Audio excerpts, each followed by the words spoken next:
America को 80 साल पुराना कौन सा खजाना मिला है साउथ चाइना सी में? जानेंगे क्या है मामला।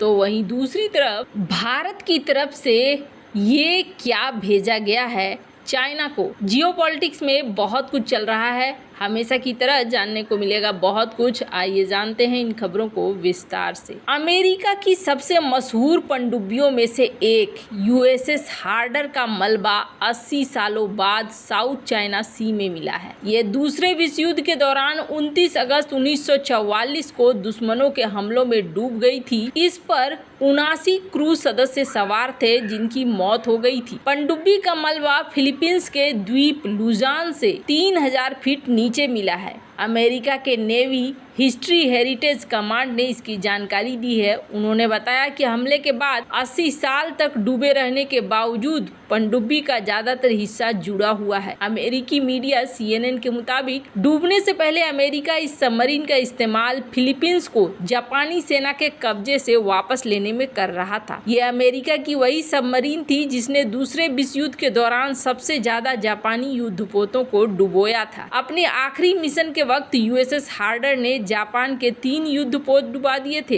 इसके बाद अगले 4 दिन के अंदर उसने 2 अन्य वॉरशिप को काफी हद तक तबाह कर दिया था। इसके बाद जापानी सेनाओं ने अपना बैटल प्लान बदलने पर मजबूर होना पड़ा। यही उनकी हार का एक बड़ा कारण बना। 24 अगस्त 1944 को जापान के एस्कॉर्ट शिप CD-22 के साथ लड़ाई के दौरान हार्डर ने 3 टॉर्पीडो फायर किए थे। हालांकि ये टारगेट से चूक गए। इसके बाद जापानी जहाज ने इस पनडुब्बी को डुबो दिया था। कहा जाता है कि जंग के दौरान अपने शुरुआती 4 अगस्त में इस सबमरीन ने जापान के 14 वॉरशिप और मर्चेंट वेसल्स को तबाह कर दिया था। कुछ महीनों तक सर्चिंग के बाद 2 जनवरी 1945 को यूएसएस हार्डर को लापता घोषित कर दिया गया और इसके बाद 20 जनवरी को इसे अमेरिकी नेवी के रजिस्टर से हटा दिया गया। दरअसल फिलीपींस वर्ल्ड वार 2 में अमेरिका और जापान के बीच युद्ध के अहम बिंदुओं में से एक था। यूएसएस हार्डर को लॉस्ट 52 प्रोजेक्ट के तहत ढूंढा गया है और इस प्रोजेक्ट की शुरुआत डिप्यूरू सबसी कंपनी के CEO टिम टेलर ने की थी। उनका लक्ष्य जंग के दौरान डूबी 52 अमेरिकी पनडुब्बियों को ढूंढना है। ये कंपनी अब तक वर्ल्ड वार 2 के समय की 6 पनडुब्बियां खो चुकी है। हार्डर पनडुब्बी को पहली बार 2 दिसंबर 1942 को सर्विस में लाया गया था।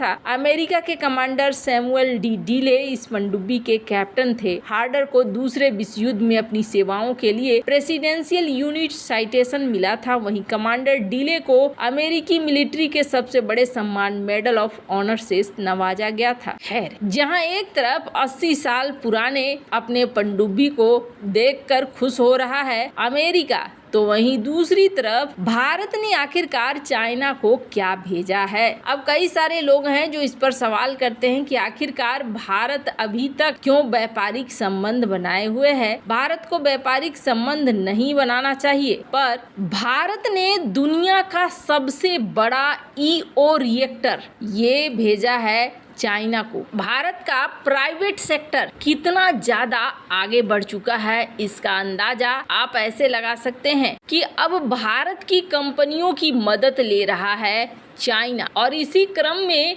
सबसे बड़ी चीज ये हुई है, इस स्क्रीन पर एक आर्टिकल देख सकते हैं। भारत की कंपनी L&T ने दुनिया का सबसे बड़ा और सबसे हैवी EO रिएक्टर चाइना को भेजा है। दुनिया का ये सबसे भारी EO रिएक्टर माना जा रहा है जिसका वेट है 1136 मीट्रिक टन और ये भारत के L&T कंपनी के द्वारा बनाया गया है। मेक इन इंडिया कार्यक्रम के तहत भारतीय कंपनी L&T काफी आगे निकल चुकी है। अब इस रिएक्टर का इस्तेमाल क्या है तो आपको बता दें कि पेट्रोकेमिकल्स की बड़ी फैक्ट्री है चाइना की और चाइना की इस बड़ी फैक्ट्री में इस तरीके के रिएक्टर की जरूरत है। BASF चाइना इस नाम के पेट्रोकेमिकल की कंपनी है जो जेनजियांग में है और यहाँ पर केमिकल मार्केट को सपोर्ट करने के लिए ये बहुत ज़्यादा जरूरी है। 160 साल के इतिहास में पहली बार ऐसा हुआ है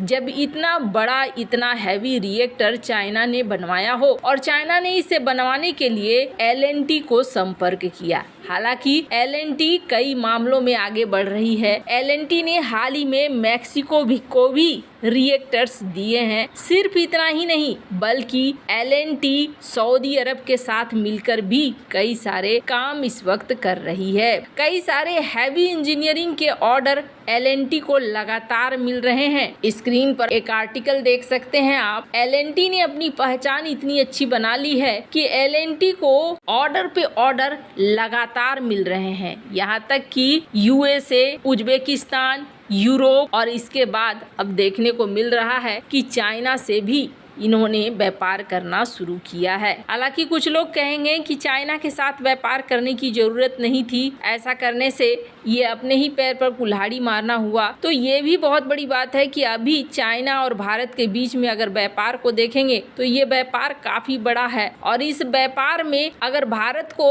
अपना व्यापार घाटा ठीक करना है तो भारत को ज़्यादा से ज़्यादा सामान बेचना होगा और इससे भारत अपनी पहुंच भी बना पाएगा। और जिस तरीके से चाइना ने दुनिया भर के देशों को निर्भर कर लिया है अपने ऊपर, वैसा भारत भी कर पाएगा। अब सवाल उठता है कि क्या चाइना को अपनी कंपनियों पर भरोसा नहीं था जो इन्होंने L&T को ये काम दिया है। L&T ने हाल के दिनों में बहुत ज़्यादा नाम कमाया है और ये L&T के लिए काफी मददगार साबित हो रही है। वहीं चाइना की बात करें तो दरअसल चाइना की भी इंजीनियरिंग काफी अच्छी मानी जाती है, पर फिलहाल के लिए चाइना को ऐसा लगता है कि इतने बड़े प्रोजेक्ट के लिए उसके अपने देश में निर्माण करवा पाना एक भ्रष्टाचार का मुद्दा न बन जाए। यही वजह है कि चाइना अच्छी क्वालिटी चाहता है और इस अच्छी क्वालिटी की तलाश में चाइना पहुंचा है L&T के पास। अब L&T ने इसे बनाकर तो दे दिया है। ये प्रोजेक्ट कितने का था ये सारी चीजों का खुलासा नहीं हुआ है, पर इतना जरूर है कि भारत की बढ़ती हुई ताकत को जरूर दिखा रहा है। जिस तरीके से L&T ग्रुप दुनिया भर में अपने बिजनेस को फैला रहा है। और जहां तक बात है चाइना की, तो चाइना और भारत में जो व्यापार की लड़ाई है वो अभी शुरू नहीं हुई है। हालांकि अभी हाल फिलहाल में डॉक्टर S जयशंकर ने एक बहुत बड़ी बात कही थी चाइना को लेकर और उन्होंने भारतीय कंपनियों को चेताया था कि जब भी आप चाइना के साथ व्यापार कर रहे हैं तो ये सोच कर करें कि देश का हित प्रभावित न हो। साथ ही साथ उन्होंने ये भी कहा था कि भारतीय कंपनियों को चाइना के ऊपर से निर्भरता को कम करना चाहिए।